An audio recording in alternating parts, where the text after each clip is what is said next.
Hello and welcome to the World Wanderers podcast, a proud part of the Wander Barn Podcast Network.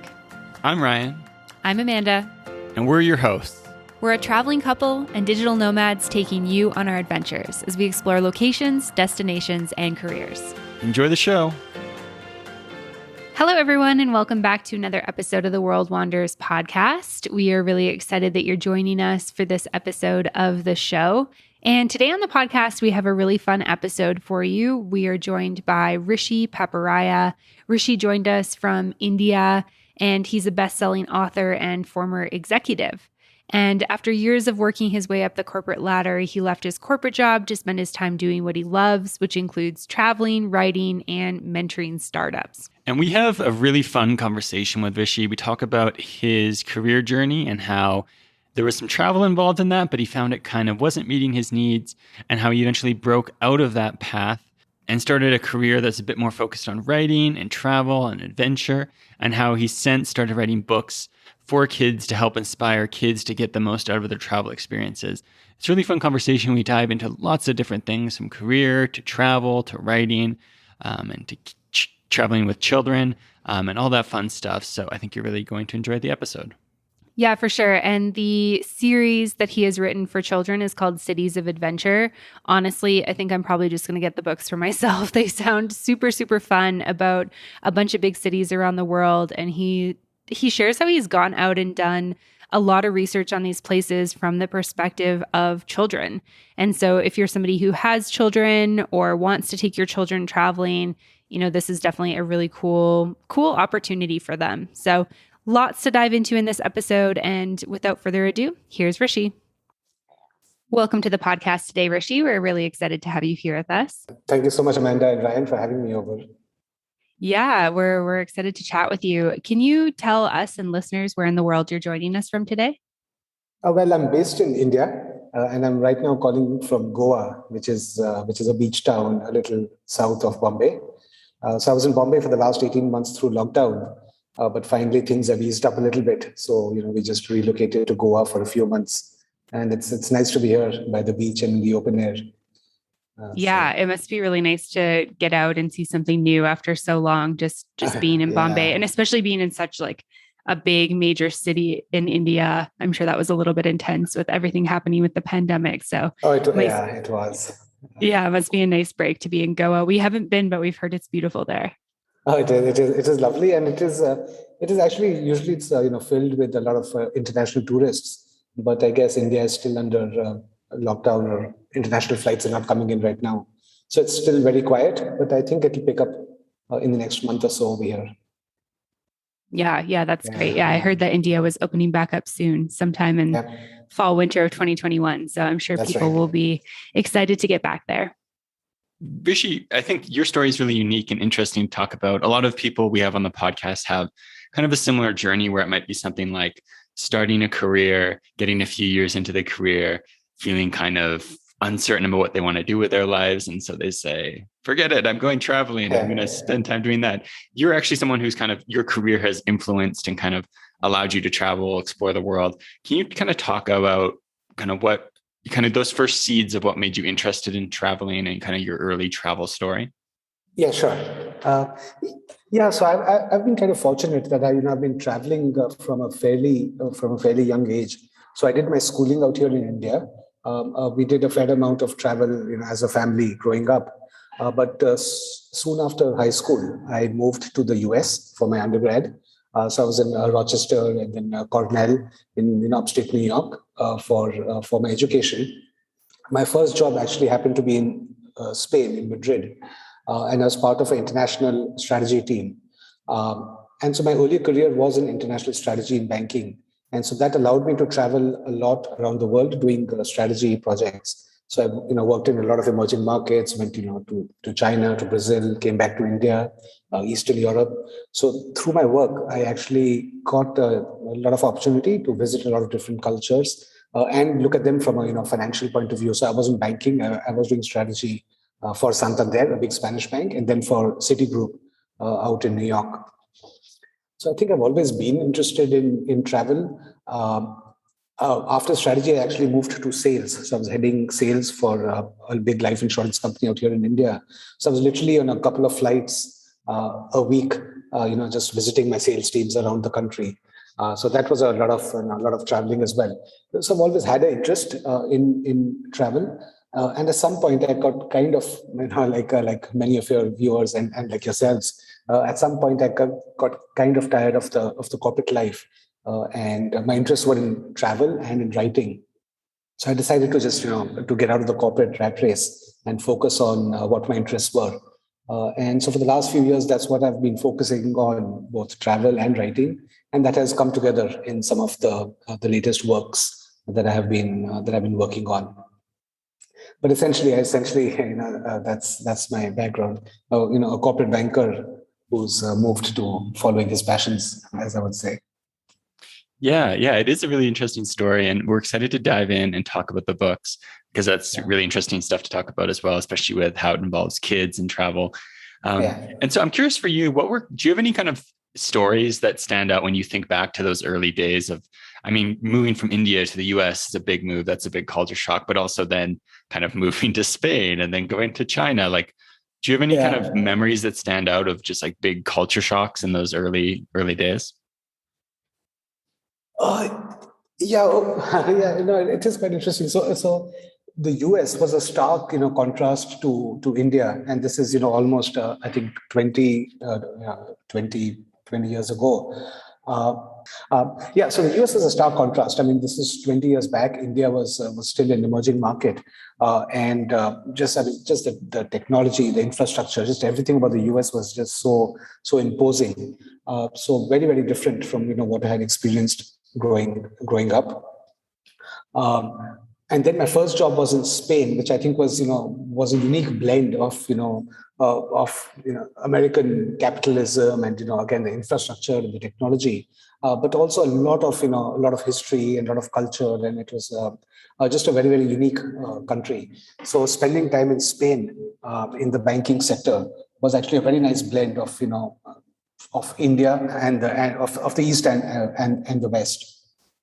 And traveling around the world, I mean, it's yeah, you just get to experience so many different cultures. Unfortunately, I was going there on business projects, so you just get to spend 5 or 6 days, maybe a week or two, um, and you're largely in offices and getting exposed to presentations. So the work travel, I guess, early days uh, I guess was quite different from the way I travel now. So now when I get to travel, I'm literally, I can take months off and just settle into a city and settle into a culture and absorb it a lot more. So it's a very different way of traveling, the way I'm doing it now. But at least I think in the early days, I got a good exposure to what the world is. Yeah, yeah, for sure. I feel like we can relate to that as well, just going to so many different places where it's like the language is different and the food's different and it's just like a different Yeah. experience. But I think that's also as travelers like one of the things we're kind of seeking is like going to a place that is different from where we come So, from. yeah, yeah. And sorry, you mentioned language. I mean, so that brings. I mean, the best way to learn a language, as you would have experienced, is to literally, immerse yourself, in the culture. So Spain, when I landed up in Spain, I did not, speak a word of Spanish. And at that time, they had this very interesting concept of siesta. I don't know if it's still there, but the lunch breaks were literally 2.5 hours. And we would have a leisurely lunch in office, and then people would go home. Literally, my bosses would have a nap and then come back in the evening, and that was something that I was not quite used to. I tried it the first few days, and I found it hard to wake up and get back to office. So what I decided to do was instead, take some Spanish lessons during lunch break, and I was there. I mean, I was there for my summer internship, so for about 2 months. But in those just in those lunch breaks over 2 months, and living in the country, I picked up so much of the language that by the time I left, I was fairly conversant in Spanish. So I've just found that if you make a little bit of effort in learning the language once you're in a country, it's actually much more easier than learning it from some of these apps or videos or books. So that is something I think that's been a takeaway for me while I travel. Yeah, absolutely. And it's especially so many different languages vary so much when you're on the ground. So you kind of think you've got a good handle on it from your book. And then you show up Yeah. someone, you're like, what? Yeah, exactly. Yeah. What's this word they're saying? Especially, I remember we went to Spain and we'd both taken Spanish in high school, and we weren't like Yeah. overly confident in our abilities. We kind of knew that you don't really learn that much. But then you get there and you're like, oh, they don't even speak, you know, Spanish in a lot of Yeah. parts of Spain. Yeah. Yeah. They have all these dialects, and then there's a difference between, I guess, the Spanish in Latin America and the Spanish in Spain. It is a challenge sometimes. Absolutely. And then, so for you, when you made that switch back to, where you made that switch to doing sales, and you mentioned working for an Indian company, Indian Yeah. insurance company, had you kind of then moved your home back to India, or where were you calling home at that point?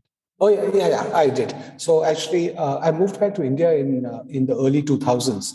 So it was a conscious move. I mean, I was doing international strategy for Citigroup, and one of the projects we were doing was where will the growth come for the bank over the next 20 years. And as it turned out that Asia would be a big driver for Citigroup's growth, and India would play a big role in that. And just being from India, sitting out there in New York, doing this strategy project, I just started wondering that if all the growth and if all the opportunities are going to be out there in Asia, maybe I should be heading back. So it was a pretty bold decision at that time, but I think it worked out. It worked out fine because, as you would have seen, Asia has really grown in the last 15, 20 years. So it was nice. It was nice to get back home, and it was nice to participate in the growth of the economy out here. So I did move back with Citigroup. Citigroup again was a very, very supportive organization. People rotate a lot around the world, so they were very supportive in sending me back here, and I spent a good 6-7 years with them back over here in India, and then I moved to another insurance company, Aviva Life Insurance. Yeah. Okay. And so I think for a lot of people, like there's definitely like a glamour to the idea of being like an international business traveler, right? Like you're going to different cities, Yeah. different continents, you're in airport lounges and taking nice flights. Was that something that was kind of like when you were young and you think back to like going through university and college, was that something that was like that you had kind of dreamed about doing? And then what was kind of the reality of like that type of lifestyle? Like, were you able to enjoy the places you were going, or how was it? No, no, it's yeah. No, it does look very attractive, from the outside. But once you're there, and especially taking all these flights, living out of hotel rooms, out of suitcases, and as I mentioned earlier, you don't really get to enjoy the city or the country that you are in. You're there for meetings. You finish your meetings, presentations. You take the next flight back. So it is. Well, it sounds better than it actually is. Um, so, um, so like, yeah, I'm glad I got to do it, but again, I would say you've got to strike a balance. You've got to strike a balance between this whole corporate rat race and actually taking some time off to enjoy it. And maybe it's a bit of digression, and you're probably the experts in it. But I think the world eventually will move to a situation where you find this balance, where people are working at their own pace on projects that they like, and you have these periods of intense work, but then you have maybe then you take some time off and you travel and you do the stuff you enjoy, or you work remotely, and I think that's a more sustainable model, which I think we will all be heading towards, some sooner and some later. So yeah, but to answer your question, yeah, I think it's more glamorous than it sounds. It is very, very exhausting. People do burn out in the banking sector or in the consulting sector. Consulting, I think, is even management consulting is probably even worse than banking, because you're literally on flights, 4 or 5 times a week. I have friends in consulting who can literally sleep standing up. Right? They're just it's just such a hectic lifestyle. And I think burnouts happen a lot faster in these kind of corporate jobs. Yeah, yeah, for sure. And I think too, it is like, I think a lot of I guess lifestyles around travel are kind of glamorized, like even, flight attendants and that type of Oh thing. yeah, It's like, yeah, oh, you get to go travel to this place. Like, how amazing is it that you get to go to like Copenhagen or, Tokyo? But I mean, it's yeah, far less glamorous if you're spending your time, inside an airport or inside the four yeah, walls of like a corporate tower for the company that you work with. And your flight is booked like immediately after your meetings to head back to wherever you're from. yeah. Totally, completely agree. Yeah. And so for you, I'd love to hear like a little bit about the transition from like corporate to, following your passions. Like what was kind of the lead up to that? And then what actually kind of made you take that leap and say like, okay, I'm done working in corporate now. Okay, yeah. I think writing has always been a passion for me. So even when I was in the corporate world, I used to write, all these memos and satirical memos, and just making fun of the, of the corporate bureaucracy around me. So I had always had this interest and knack for writing. I mentioned the sales job that I was doing when I was at Aviva. So I was on a flight a few times a week, and I'm one of the most paranoid flyers you'll meet. So the plane takes off, and I'm clutching the armrests, and I'm trying my best not to scream because I just don't enjoy the flying process. But ironically, I was taking a couple of flights a week, which I was not enjoying, and I would have all these anecdotes and all these stories about what I would go through, and I would tell my friends and colleagues about it, and they all would have a hearty laugh. So literally, I'm sitting next to a CEO of some big organization, and the plane takes off, and there's a little bit of turbulence, and it clutches hand, and I'm screaming, and so all these stories would just my friends would find it quite amusing. So I decided to just put all these stories in the form of a small book, and I just put it out there. I got a publisher in India to publish it, and interestingly, a lot of travelers identified with it, and went on to become a national bestseller out here in India, and people just loved the book. So that actually gave me a little bit of confidence that, well, I mean, my writing is something that could have mass appeal. And yeah, like I said, I got a bit of confidence. I started thinking about maybe doing this full time. Before I took the plunge, I decided to take a sabbatical for a few months to see whether I would really enjoy life outside the corporate workforce. So I took a sabbatical. I traveled. I traveled a fair amount in Europe, and I went to the University of Cambridge for a creative writing course, which again was something I enjoyed, and I got a lot of good feedback over there. And so once I came back, I just charted out the next year. I just got things in order, got the organization used to the fact that I would like to move on. And a year down the line, I decided to transition full time into stuff I enjoy, which, like I said, was largely travel and writing. And I do spend some time mentoring younger professionals and young entrepreneurs in their corporate kind of businesses. Yeah. And what was that kind of like, that transition? I know we did something similar, obviously, like way younger, where we thought like, Yeah. okay, people think we're going down this one track, we're going to change and go to a different thing. What was the kind of reaction like from like your peers, your family, when you were like, you know what, I want to leave this behind. I want to start focusing on writing. Yeah. No, I think they were supportive. Yeah, people don't like change. So, I mean, people are concerned as to what are you doing. You're at the peak of your career, and your best years ahead of you, and everything's going well. So, why do you want to kind of make this a change? But I think if you just set the expectations, I mean, actually, firstly, you've got to set expectations for yourself, and you've got to be very clear on what will happen once you move out from, I mean, in my case, from the corporate world into something where virtually you're nobody. And like I said, first you set the expectations to yourself, for yourself. And one thing you lose is the power of the visiting card, and all that stuff which goes with the fancy jobs and titles. And then you set expectations for the families as well. That, look, I mean,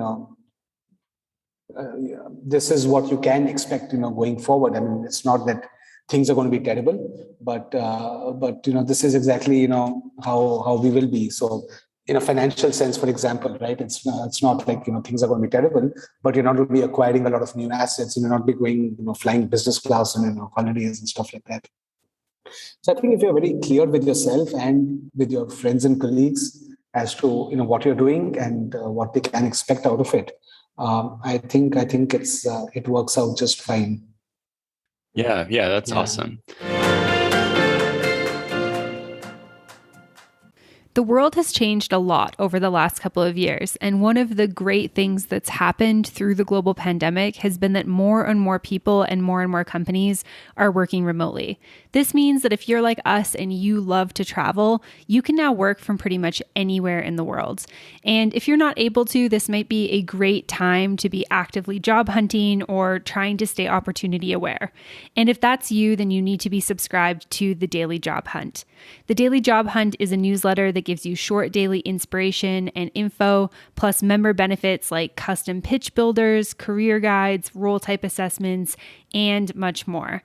On top of that, they've also got an audio version. So if you don't want something delivered every day to your inbox, you can head on over to your favorite podcast platform or wherever you're listening to this podcast and get the Daily Job Hunt delivered right to your ears. It's all free for you if you head on over to crash.co. So head on over, crash.co, get signed up, and start looking for that remote opportunity that you've been dreaming of today. And so when you kind of set out and you're saying, okay, I want to build a career in writing, I know you mentioned kind of having been doing writing the whole time in a certain way, but like, how do you kind of start thinking about, okay, I want to build a career in this? Like, how do I sell books? Do I try to find a publisher? What was that whole process like? So I was actually again a bit fortunate that my first book was a bestseller out here in India. So the toughest part of writing is actually not writing the book as much as finding a publisher and marketing it and just going through that entire process, which a lot of writers actually don't find very interesting. So for me, I mean, because I had some credibility as a writer, it was a bit easier to find a publisher for my next book and then my subsequent series, which actually I have self-published. But that said, I mean, again, writing is not a very lucrative kind of career. So it is more of just getting out of the corporate rat race and doing stuff you enjoy, rather than making money, it's like you're collecting experiences, you're using your time. And again, I think a lot of people focus on money as the biggest asset, and the more I'm realizing it's actually not money which is the biggest asset that we have, but it's actually our time and how we use it. And again, I think the pandemic, and I'm getting a bit philosophical over here maybe, but I think the pandemic also has taught us that we actually don't need that much money to survive, but what we need is time, and we need company, and we need experiences, which is I guess what I'm focusing on, and which I think a lot of people at the younger ages now are focusing on, which is great. Because I think people will just use their time and resources a lot better than otherwise normally we would. Yeah, absolutely. Thanks for sharing all of that. That was really great to hear. And so I'm curious if you can talk about, I guess like the ideas for your writing. I know you've got a couple of books plus like the series that you've written and that type of thing. Where do you kind of draw your inspiration for your books from? Yeah, so my first two books was satires around. The first one was on air travel, like I mentioned, because I was just flying so much. The second one was a satire on corporate life, again because I'd spent close to 2 decades in multinational corporations. My latest series is around travel, and that emerged just from a pure personal need. So at that time, I had kids who were 10 and 12. And we used to, I would take them on holidays, to various cities around the world. But the challenge I found was that, while I personally had a lot of resources, you could, get a Lonely Planet guide, you could go to TripAdvisor, you could go to blogs and research whatever you wanted to about the city you're visiting. There was nothing really, for my kids. So there might be some travel guide about a city, but that was filled with boring facts and figures and statistics, which they were not really interested in. Or there would be some activity book. Here's a coloring book on Washington D.C. and here's an adventure map, which again was not very very interesting. So I struggled to keep them engaged on our holidays, and this was a universal problem which I found all my friends were having as well. So you would go to all these nice locations, but all that would happen, the kids would just want to go to the water park, or they would want to go to the beach, or they would want to go to an amusement park, and we would sit and wonder that why are we traveling halfway across the world? We could do this very well out there in Mumbai. So there was this gap. There was this need to keep kids engaged when they travel, and there was nothing out there in the market. So I decided that look, I'll just create my own travel guides. So I wanted to create travel guides for kids. But the way to keep them engaged was, I said, I cannot create another boring guidebook with facts and figures about how tall the Eiffel Tower is or how old the Tower of London is, because no one's really going to be interested in that. The idea I came up with was to create travel guides in the form of stories. So, take, Washington, D.C., for example. I want kids to experience all the museums out there in D.C., but let me create or weave a story which takes the kids through every museum or through all the major attractions of Washington, D.C. And I will do the same for New York, and I'll do the same for Los Angeles, and the same for Melbourne and Sydney and Copenhagen, and create a whole series of travel guides, but in the form of adventure stories. So that's how I got started. I got started on that 4 or 5 years ago, and it's been a fairly painstaking process. But I've managed to, I think I'm on book number 5 now. I hope to get 12 done in the next 2 or 3 years, and I've just released them. And just happy to note that it is kind of achieving what I wanted it to, because now you have kids who read the book before they travel to one of these cities, and they kind of have a much better experience because they have built an affinity for the city, having read this adventure story. To long answer to your question, but I mean the inspiration, for my last series was just a pure need that I felt as a parent, and I just did not have any resource to kind of fill it. So I just decided to create it on my own, and that's what got me there. Yeah, it's definitely a cool idea, and it's something I think just when we first read about it, we were like, oh, this is really something that just clicks, because I know for us, even as adults traveling, I remember we went to Florence in Italy, and there's all these things you can do about Da Vinci Code tours, and so many adults, the places we go where we have, even if it's fiction, it's just that connection, that setting. Exactly. Stuff's so interesting. Or I'm sure the movie Gladiator did wonders for tourism in Rome, the Mummy movies for Egypt, but especially for kids where they can feel not powerless, but kind of just there along for the ride. If they have that kind of sense of the magic and the mystery of this new setting, it makes it all so much more engaging when they actually are there in person. Yeah. And kids in general, they don't want to go to museums, and they're not interested in monuments and museums and stuff.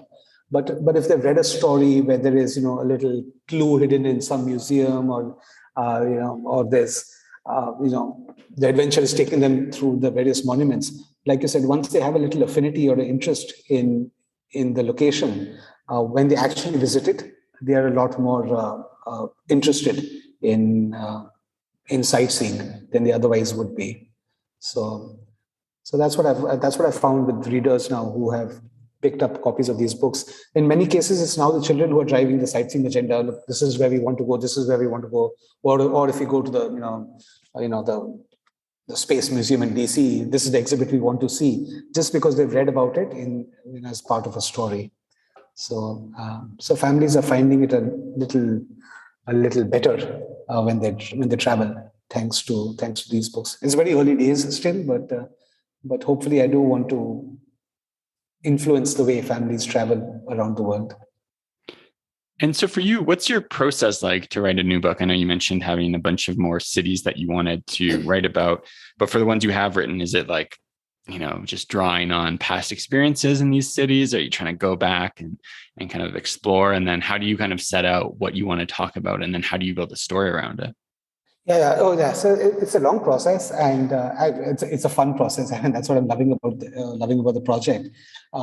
So what I do is, I mean, in most cases, I'm familiar with most of the cities because I have visited them in the past. I try to build a theme around the spirit of the city. So, for example, if the book based in Los Angeles would be based, it's a mystery around Hollywood. The book based in New York is, the New York is, as they say, the city that never sleeps. So it's an adventure where there's a crazy scientist who wants to put the entire city to sleep. The theme is based on something around the heart of the city. Um, and I think that the fun part of the whole thing was that in 2019, just luckily a year before the pandemic hit, I took I took 6 months off, and my wife and we traveled for 6 months across 55 international cities, almost 75,000 kilometers, and we visited virtually every attraction that I have been referencing in my books. So I have personally visited or revisited all these cities that I'm writing about, and I've gone to every attraction. And this time I've been looking at it from the perspective of a child. So if I go to the museums in Melbourne now, for example, and I'm looking at the same museum, but now I'm looking at it. Oh, if a child was to come here, what exhibit would he like? And what kind of clue can I weave into the story? So I think that was the nice part. I mean, just getting to travel around the world once again, but this time from the perspective of a child, and taking lots of notes. We literally took, I think, 10,000 plus photographs, filled reams of notebooks with notes, and now it's a question of just painstakingly putting it together.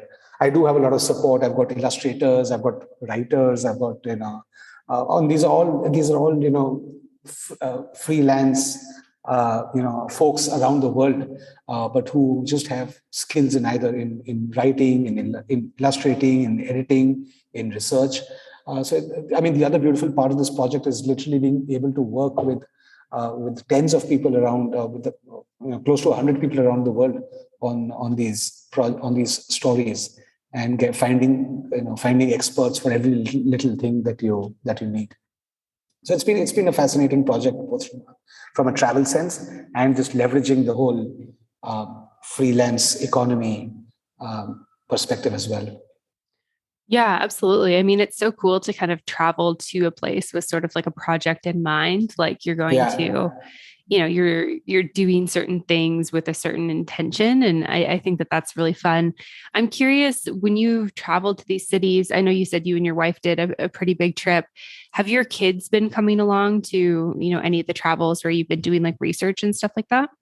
yeah, they did join us. I mean, because they were in school, but they did join us during the summer holidays in yeah in parts of the US and parts of Europe, and it's been fun. I mean, they are kind of my guinea pigs for the books.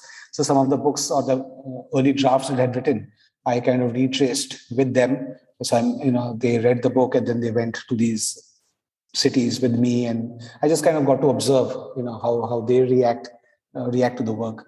So it's been a fun process. And yeah, now they're a lot older now, so they're beyond the age group that would read these books, but it's been a fun journey with them. Yeah, no, that's really cool. And so what age group are the books kind of geared primarily towards? Yeah, so they're geared for the age to 12, so the middle grade age group, a band as they call it. But I would say largely, yeah, anyone between 8 to 12, more like the 9 and 10 year olds. But again, 11 to 12 year olds are also enjoying these books. A lot of adults as well are enjoying them because these are just nice, simple stories. And if you haven't visited a city, even as an adult or a young adult, it's just a good introduction to one of the new global cities that you might not have visited. And I know you had New York and Washington, D.C., LA, and I think Melbourne were That's published, right. right? Yeah. What's Yeah. kind of next on your list for the cities you want to write about? Yeah. So next is Copenhagen. which is, I mean, yeah, the story is done. It's the bottleneck right now is the illustrations, because again, it's just one or two people who are working on this painstakingly. So it takes a few months to illustrate each book. So Copenhagen is next, and then I'm working on Sydney and Philadelphia, and then a couple of other books are well. There's London, there is Tokyo, there's Istanbul, and there is Rome. But I mean, yeah, this will go into 22, 23 as well. Yeah, that's really cool to hear. They all look really awesome. So we'll definitely have to get them in the future and read them to our future children and stuff like that. Yeah. But curious if you can talk a little bit about, just the process of being like a travel writer and then also like self-publishing a book. Cause I think there's lots of people, especially people who love to travel, who kind of, maybe think about keeping a journal or starting a blog or maybe even writing a book. And sometimes it goes well, and sometimes they do it for, a couple of days and then fall off of it. I'd love to hear your process of actually getting this stuff done and then getting it out into the world. Yeah, no, I think, and I think probably you guys are even better or more expert at this than me, because I mean it's fantastic, and I've gone through your blog and just the podcasts, and it's just amazing, how things just build up. So I think the key is to be consistent and to not doubt yourself. So if someone listening out here is a travel writer, I mean, I would say just write what you want, put it out there. Do not, worry about, how good or bad it is, because, things kind of, water finds its own level. And a lot of things just get lost because we are afraid to, put our content out there. So for me, no, I mean, I just took a lot of notes. It's not like I'm not a very systematic person. It's not like I'm writing every day. I procrastinate a lot, like a lot of people. But you just keep chipping away at it. I mean, if I was, I could have finished these books maybe a year earlier. Maybe Copenhagen and Sydney, if I work really efficiently, maybe they'll be launched a few months earlier than normal. But it doesn't matter. We're not in a race out here. And as long as you keep working whenever you feel you have the enthusiasm, and you just be at it and put it out there, and it builds up. And I'm sure, like I said, you're probably better examples than me as well, because you've got this. Over the years, you've built this great platform, and you've got this great podcast, and you've got so many interesting speakers out there. And probably a few years back, I don't know, it might have just been an idea in your mind, but this is where we are now. So I think that would be my advice: just to keep at it and not doubt yourself. Because I read my books, when they're in the draft stage.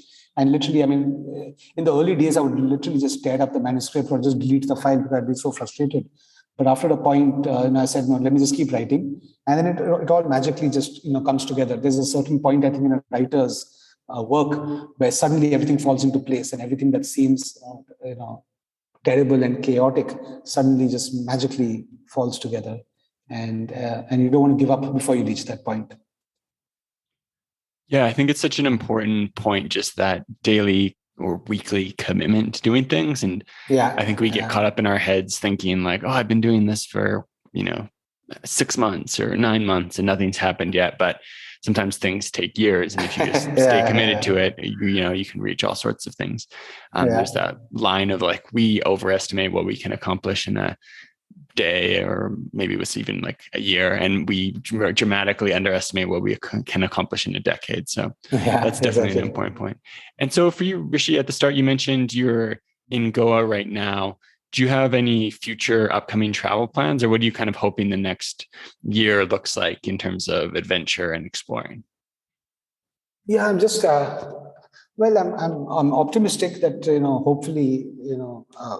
hopefully this pandemic would be behind us next year, and I'd be keen to just get back to traveling. Though I think for the next 6-7 months I've got my hands full with just having to complete the books that I'm currently working on. But as I mentioned, I had done this whole trip in 2019 where I did cover I covered a lot of Asia, I covered a lot of the US and Australia.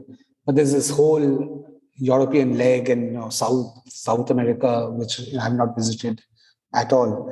So I'm just hoping to be able to take 5-6 months off again, sometime in the next 2 to 3 years, and finish that leg as well of the world, and then get to writing the next set of books. So, well, that's the hope. Yeah, for sure. Yeah. I think probably most people listening are feeling the same way. We're ready to, move on from the pandemic. We're ready to get back on the road again. But I think it's amazing. You've got the next kind of the rest of 2021, early 2022, working on your books. And then hopefully, things will get a little bit more chill, a little bit easier for adventuring, and can get back out there and start seeing some more places. Yeah. And while, for anyone else who's been stuck in the pandemic, I literally was locked down we were locked down at home for almost 18 months. So even if you're not, traveling too far away, but I would just highly recommend, just if you can get out of your house and, take a Airbnb somewhere, even if it's, 200 miles away, and just get a change of scene. That's right now, that's as good as, traveling halfway across the world. Because I think just everyone needs a change of scene right now. It doesn't have to be someplace exotic or someplace very far away. I think it's just, if you can just get out from where you are, and that's better than nothing, for sure. 100%. 18 months of lockdown is absolutely insane. Yeah. I'm glad that you came out of it, mentally stable and still doing well, because that's a very long time to be in lockdown. But yeah, I completely agree. I think that even if maybe if you're not comfortable, going to another country right now, it's just getting out and starting to do some of the things you love to do again. I think it's a really beautiful first step. Yeah. Amazing. Well, this has been really wonderful. It's been awesome chatting with you, learning about you, your story, your business. Can you share a little bit more about where people can go to find you, and if they want to get a hold of some of your books, where they can find them?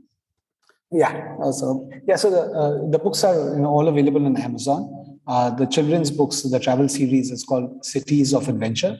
So you can go to my website, citiesofadventure.com, or you can just search for me on Amazon, and the books will show up. So if you have kids in the 8 to 12 age range, it would be great if you pick up a copy and let me have your feedback. And I'm very optimistic that travel for families should be a lot more streamlined and seamless, hopefully with these books. Yeah, absolutely. We're excited to check them out. And thank you again for your time. No, thank you so much, Amanda and Ryan, for having me over. It's been a pleasure. This episode of the podcast was sponsored by The Daily Job Hunt. If you're on the job hunt right now, or just want to keep your ears open to other opportunities, potentially looking for remote jobs and ways you can travel and have more work flexibility, you definitely need to be subscribed to the Daily Job Hunt newsletter. They deliver awesome content to your email inbox every single day with tips, info, strategies on winning job opportunities. You can also get the audio edition in your favorite podcast player. So to do that, go to crash.co and sign up for the Daily Job Hunt. Thanks for listening to this episode. If you want more, make sure to check out The World Wanderers Insider, available on Patreon at patreon.com/theworldwanderers. For show notes, head over to theworldwanderers.com. Find us on social media at The World Wanderers Podcast, and join the private Facebook community at World Wanderers, a community for travelers. You can always get in touch with us at info@theworldwanderers.com. And if you enjoyed the show, don't forget to subscribe and leave a review. It really helps us find new listeners. See you next time.